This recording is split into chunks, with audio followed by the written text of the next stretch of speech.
আমাদের সমাজে সব থেকে বেশি সম্পর্ক ছিন্ন করে নারীরা। ঠিক বললাম না ভুল বললাম? ভাইয়ে ভাইয়ের সম্পর্ক ছিন্ন হয় কার জন্যে?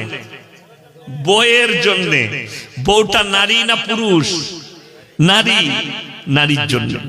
দু ভাই যখন বিয়ে হয় না, দেখবেন বড় ভাই ফোন করে ছোট ভাইকে ডাকে, কোথায় আছিস এত রাত্রে, আয় একসাথে ভাত খাবো। ডাকে না ডাকে? একসাথে এক প্লেটে ভাত খায়, এক জায়গায় বসে ভাত খায়। বিয়ের পরে আর মুখ দিকে থাকে না। ঠিক বললাম না ভুল বললাম?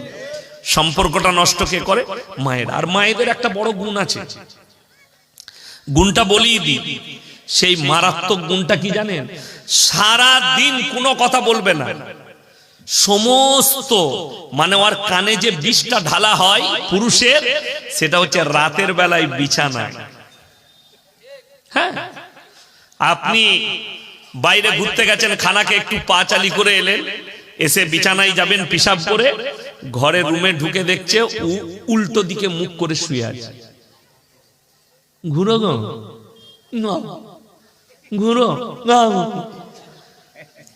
তখন ঝামেলায় পড়ে গিয়েছে।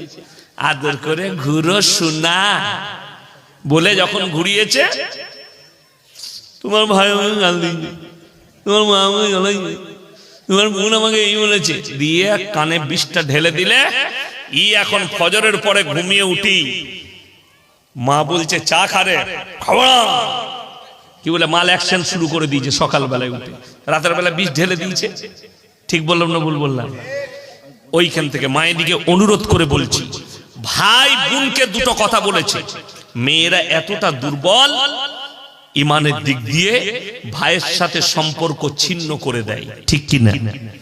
আল্লাহ তাআলা ওই জন্য নারীদিকে সাবধান করেছে, তোমরা আত্মীয়তা ছিন্ন করো না, সচেতন হও।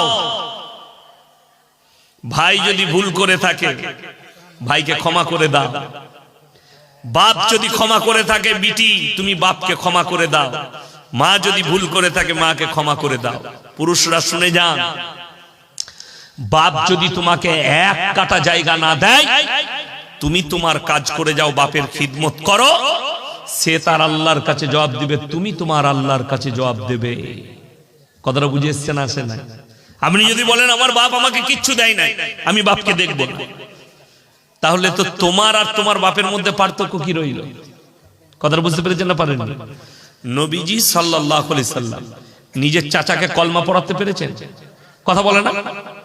পারেননি।